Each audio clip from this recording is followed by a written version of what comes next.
promoting dialogue. It's 6 p.m. in Dakar. Good evening and glad to have you join West Africa Democracy Radio, broadcasting on 94.9 FM and across the world at wadr.org. This is Newslink. First, our top stories. A court in Ouagadougou commences trial of civil servants accused of embezzling 3 billion CFA francs humanitarian funds.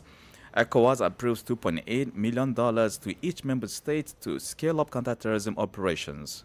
We must work to continue to build a bridge between ECOWAS and our brothers in the Sahel, because our destinies are tied together. Authorities in Côte d'Ivoire report 9 fatalities and over 90 hospitalizations due to deadly food poisoning. A national conference on women's political participation and representation gets underway in Banjul. Research shows that women leadership is not only about fairness, it's about effectiveness. It brings new voices, new thinking, and new trust to public life. Please stay tuned for details of these stories and more. Here is Abdullahi Hassan with Newslink. Many thanks for joining our broadcast. Newslink begins in Burkina Faso, where civil servants are being prosecuted for the embezzlement of public funds intended for people displaced by the terrorist crisis. The officials from the Ministry of Humanitarian Action are accused of diverting nearly 3 billion CFA francs. Francis Boniface has won the following report. A total of 8 officials from the Ministry of Humanitarian Action are being prosecuted on charges of embezzlement of public funds, illicit enrichment, and money laundering. Prosecutors in Ouagadougou allege that the suspects diverted nearly 3 billion CFA francs earmarked for the care of internally displaced persons. The funds were reportedly siphoned off through fictitious expenditures or activities, inflated invoices, and personal use. The trial has been postponed until early 2026, with the accused facing potential prison sentences of up to 6 years. Among those charged is former Minister of Solidarity, Laure Hienzongo. Her legal team has filed appeals with both the Court of Appeal and the Constitutional Council, contesting her court appearance based on her former ministerial status. However, prosecutors have criticized these legal actions as deliberate attempts to delay the proceedings.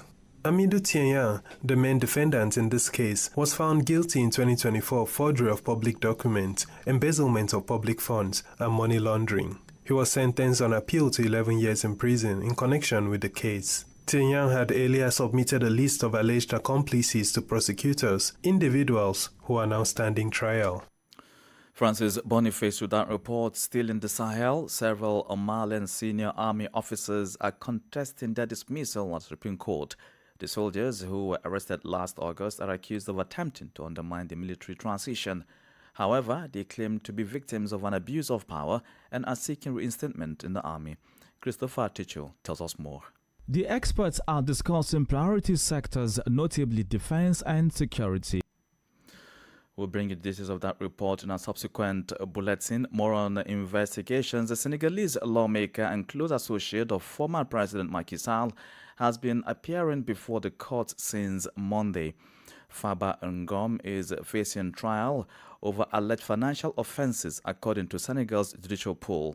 He has been in detention for several months and was brought before the judges in what was described as a concerning state of health on December 15, 2025. Augustine Kole reports. Lawmaker and Mayor Farba Ngom was on Monday heard for the first time by judges of the Financial Judicial Pool in Dakar. A close associate of former President Macky Sall, Ngom was presented before the court in what was described as a concerning state of health. Over several hours of questioning, he accounted for his involvement in the management of 3 real estate companies he owns. The firms, managed by his brothers, are suspected of being shell companies, an allegation Ngom firmly denied, rejecting all accusations of money laundering. The judges did not question him during the hearing about another case in which he is implicated, involving the alleged misappropriation of public funds totaling 31 billion CFA francs. After the session, Ngom's lawyers criticized what they called the weakness of the charges against their client and renewed their request for provisional release to allow him to receive medical treatment. Farba Ngom is scheduled to appear again on Wednesday, December 17, in a separate case concerning alleged complicity in fraud involving public funds estimated at around 125 billion CFA francs. A report by Augustine Kole. In Benin, several soldiers were tried at the court for the repression of economic crimes and terrorism created on Monday. They are accused of being involved in an attempted coup against President Patrice Talon. The accused arrived at the Special Prosecutor's office under heavy police escort in preparation for their trial. Sankule Janko tells us more. 30 suspected mutineers appeared before the court for the repression of economic crimes and terrorism creed. The soldiers were arrested at the headquarters of the National Television Station, SRTB, along with others detained later in connection with the attempted coup against President Patrice Talon. The suspects will appear successively before the Special Prosecutor and then before the judges of the Creed's Investigating Commission, after which the Judge of Freedoms and Detention will decide their fate. It is expected that the case will be sent back for further investigation. According to sources close to the matter, additional groups of implicated soldiers could be brought before the court early this Tuesday. As a reminder, on the night of Saturday, December 6 to Sunday, December 7, 2025, an attempted coup d'etat was thwarted in Cotonou, the economic capital of Benin. Early Sunday morning, a group of soldiers led by Lieutenant General Pascal Tigre attempted to seize control of several strategic sites, including the residence of President Patrice Talon and the headquarters of the National Television Station, SRTB. Since then, a series of arrests have targeted both military personnel and civilians suspected of complicity.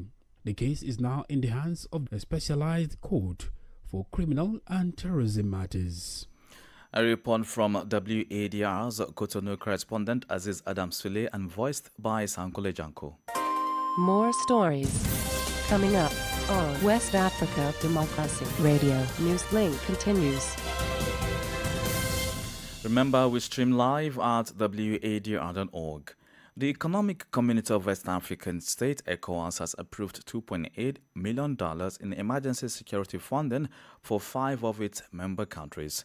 This funding is part of renewed efforts to combat terrorism and rising insecurity across the sub-region. The countries receiving this assistance are Benin, Côte d'Ivoire, Ghana, Nigeria, and Togo.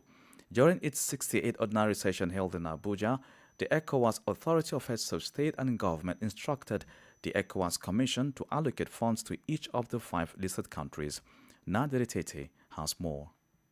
At its 68th ordinary session in Abuja, the Authority of Heads of State and Governments directed the ECOWAS Commission to disburse $2.85 million each to Benin, Côte d'Ivoire, Ghana, Nigeria, and Togo. The release will come from the Regional Security Fund, pending a review of the approved plan of action. The decision follows a spike in violent attacks across West Africa, including terrorism, banditry, and kidnappings. Leaders sharply condemned the recent wave of incidents, especially the abduction of school children in northern Nigeria, and expressed solidarity with the Nigerian people. The authority also commended President Bola Tinubu for swift intervention that led to the release of victims and ongoing efforts to curb insecurity. Reaffirming their commitment to defeating terrorism, ECOWAS leaders called for stronger international support from the African Union and the UN Security Council to assist affected countries. They further urged continued engagement with Burkina Faso, Mali, and Niger to enhance cooperation in addressing worsening security challenges in the Sahel, a position reiterated by Ghana's President John Mahama in his speech after his installation as the Are Ateyeto Odua of the Source by the revered Oni of Ife in Ile-Ife, Osun State in Nigeria. Our sub-region is facing challenges. We all know what is happening in the Sahel. 3 of our members have decided to break away and form the AES. I believe that it shouldn't deter us because God put us in this sub-region together for a purpose. And so I believe that instead of ostracizing them, we must work to continue to build a bridge between ECOWAS and our brothers in the Sahel because our destinies are tied together. Meanwhile, ECOWAS has instructed its commission to fast-track the operationalization of the Regional Counter-Terrorism Brigade by convening urgent meetings of intelligence chiefs and defense commanders to accelerate activation of the force. For WADR, Nadiri Tete, Accra. In Nigeria, authorities are implementing new technologies and strengthening partnerships to address irregular migration and human smuggling as they continue to pose significant security and humanitarian challenges. The Nigerian Immigration Service (NIS) has initiated activities to commemorate the 2025 Anti-Smuggling of Migrants Day, emphasizing the need for enhanced regional cooperation. From Abuja, Usman Umar reports. Nigeria's Immigration Service says it has deployed advanced surveillance and border management technologies across the country's 144 official border points as part of efforts to combat migrant smuggling and other cross-border crimes. The Comptroller General of Nigeria Immigration Service made this known at the service headquarters in Abuja during the flag-off of the 2025 Anti-Smuggling of Migrants Day held to commemorate International Migrants Day. This year's theme, Smuggling of Migrants, Emerging Trends, Realities and National Response, reflects growing concerns across West Africa, where porous borders, insecurity and economic pressures continue to fuel irregular migration. Represented by Ada James Umana, the Deputy Controller General in charge of Works and Logistics, the immigration boss said the Anti-Smuggling of Migrants Week would focus on public awareness, solidarity and renewed commitment to ending the criminal networks that exploit vulnerable migrants. We have intensified aggressive community and institutional sensitization on these dangers of irregular migration, with focus on the youth through our targeted awareness campaigns at National Youth Service Corps orientation camps. This year alone, over 579,000 corps members have been sensitized across the nation. The Nigeria Immigration Service reaffirms its commitment to working with neighboring countries, regional bodies, and global partners to curb migrant smuggling as West Africa continues to grapple with the human and security costs of irregular migration. For Newslink on West Africa Democracy Radio, Usman Umar reporting from Abuja. Meanwhile, the former Chief Justice of Nigeria, Justice Tonko Mohammed, has passed away. Justice Mohammed, who hailed from Dogwa in Giadi local government area of Bauchi State, reportedly died at a hospital in Saudi Arabia just weeks before his 72nd birthday on December 31. Reacting to the news, Bauchi State Governor Bala Mohammed expressed condolences to the family of the late jurist. In a statement issued by his spokesperson, Mukhtar Gidado, the governor described Justice Tonko Mohammed as a distinguished and respected jurist whose life and career were marked by dedication to duty, integrity in service, and an unwavering commitment to the rule of law. You are listening to Newslink here on West Africa Democracy Radio, broadcasting on 94.9 FM Dakar, Senegal. We are live online at wadr.org. Here's a reminder of our top stories. A court in Ouagadougou commences trial of several civil servants accused of embezzling 3 billion CFA francs humanitarian funds. ECOWAS approves $2.8 million to each member state to scale up counter-terrorism operations. Authorities in Côte d'Ivoire report 9 fatalities and over 90 hospitalizations due to deadly food poisoning. Still in the news, the National Conference on Women's Political Participation and Representation gets underway in Banjul. We also have the guest interview and sports news. Please stay with us. West Africa Democracy Radio. It's you speaking. Many thanks for staying with us. Now to health matters. 9 people have reportedly died in Côte d'Ivoire due to an outbreak of foodborne illness. Among the deceased were 8 children and 1 adult. The incident occurred on December 12, 2025 in the village of Anje, which is situated in the sub-prefecture of Ajope. A statement from the Ivorian Ministry of Health issued on Monday revealed that the outbreak was linked to the consumption of porridge in the southeastern region of the country. The Ministry of Health also reported a total of 97 severe cases related to the outbreak, including 54 children and 34 adults. In response to this emergency, health authorities have activated an epidemic disaster response plan in the area. Now, the government of Sierra Leone has declared an end to the Mpox outbreak in the country. The announcement was made on Monday by the Ministry of Health and the National Public Health Agency. Since the outbreak was declared a public health emergency in January 2025, the country recorded 5,442 confirmed cases with 5,282 recoveries, representing a survival rate of about 99%. Health authorities confirmed that Sierra Leone met the World Health Organization standard of going 42 days without a new case. In an exclusive interview with WADR, Harold Thomas, the lead for risk communication at Sierra Leone's Minister of Health, attributed the containment of the virus to a robust national response strategy. Well, it's a concerted effort altogether. When the mpox outbreak started, there was a lot of denials, and people believed that it was not mpox, a lot of myths and misconceptions. But we worked on the hearts and minds of people, and we made sure that our epidemiological strategy is not one that is based on one core capacity.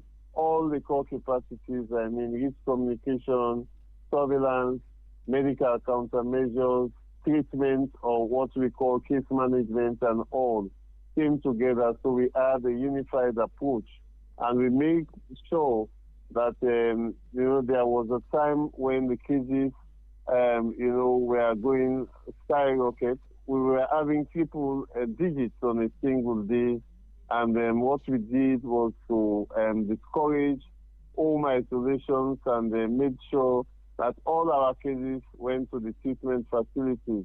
So we made sure that these cases were put on treatment centers, and we monitored them, and then the multiplication rate went down. And today we are very pleased to say that we've gotten zeros all the way for over 42 days, which is 2 incubation periods. Harold Thomas, the lead risk communication officer at Sierra Leone's Ministry of Health. Crossing over to the Gambia, the National Conference on Women's Political Participation and Representation has come to a close in the capital, Banjul. The event is an initiative of the International Institute for Democracy and Electoral Assistance, International IDEA, in partnership with its national partners. It was held under the theme Breaking Barriers, Building Power, Advancing Women's Political Participation and Representation in the Gambia. The conference brought together political party officials, civil society actors, and development partners. Sandona Mendy reports. The conference focuses on the ongoing challenges that limit women's participation in politics while emphasizing opportunities to enhance their representation in decision-making roles. Among the speakers is Janet Ramatulai Salanjai, the Commissioner for the Right of Women in Africa. She highlights the need to dismantle both structural and cultural barriers that continue to marginalize women in political life. Article 9 requires states to adopt affirmative action to ensure women's equal participation in election, representation in electoral processes, and involvement in policy formulation and implementation. This obligation reinforces the Gambia's commitment under CEDAW, as has been mentioned by Honorable Jennifer Job, Commissioner of National Human Rights Commission, and also you have the International Covenant on Civil and Political Rights, which together establish women's political participation as a fundamental right, not a privilege. Additionally, Enya Brown, Program Manager of the European Union Delegation to the Gambia, reaffirms the EU's commitment to supporting initiatives that promote inclusive governance and gender equality. Research shows that women leadership is not only about fairness, it's about effectiveness. It brings new voices, new thinking, and new trust to public life. The European Union believes in this, and we act upon it.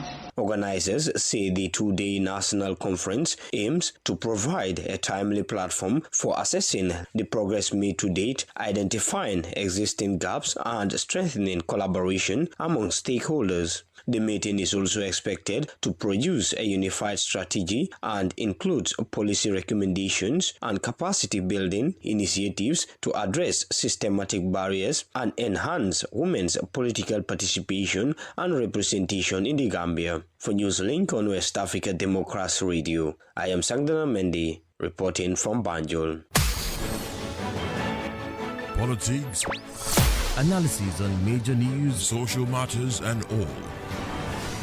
This is A Guest.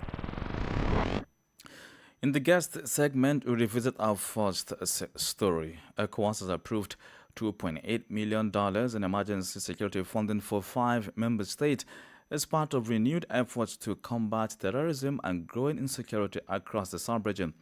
But what does this funding mean in practice? How will the resources be used, and can regional operation truly provide safety for communities living under constant threat? To help unpack the implications, we are joined by Austin Nagbe, advocacy officer at Wadr, who will provide insight into the security policy and human impact of ECOWAS's latest decision. This kind of funds should have been well coordinated from ECOWAS standpoint. ECOWAS does have, recently ECOWAS was looking for funding to create what they call the standby force. And they were looking for about $12 million or thereabout. I can't remember the exact amount now. But they were looking for some huge amount to coordinate a standby force to resist terrorists and all insecurity in the sub-region. Suddenly, the same ECOWAS, who had created some form of standby force, maybe not really operational as at this time, because I'm aware that the commitment around West Africa has been in the name of the standby force, including the recent deployment to Benin in the name of standby force. ECOWAS is not looking at the underlying factors, some drivers of insecurity. Leadership has a huge role in the way insecurity strikes. So beyond just supporting countries like Togo with $2.8 million, and you are giving Nigeria the same amount of money, the entire northern side of Nigeria is bigger than all of these 3 countries put together, or 4 countries put together. The level of displacement in northern Nigeria alone cannot be used to compare any of those countries if you are talking about fighting terrorism and underlying terrorism, because terrorism is highest right now in the Sahel countries. Well, you just talked about the drivers of insecurity. Don't you think with the renewed focus on security funding and military coordination by ECOWAS, it risks sidelining what we see as deeper governance issues, which include marginalization, poverty, unemployment, border issues, weak local institutions, which are the main field to this insecurity? Thank you. And just to add to my drivers of conflict and drivers of insecurity, I earlier mentioned leadership, which is never always mentioned. Poverty is key. Inequality is key. Marginalization is key. Hunger and starvation they are key. ECOWAS, I would think that in dealing with insecurity should be the first layer, because you need to create the environment for people to be happy before you actually deal with others. But however, running it as a twin or multifaceted level would be ideal. You tackle poverty.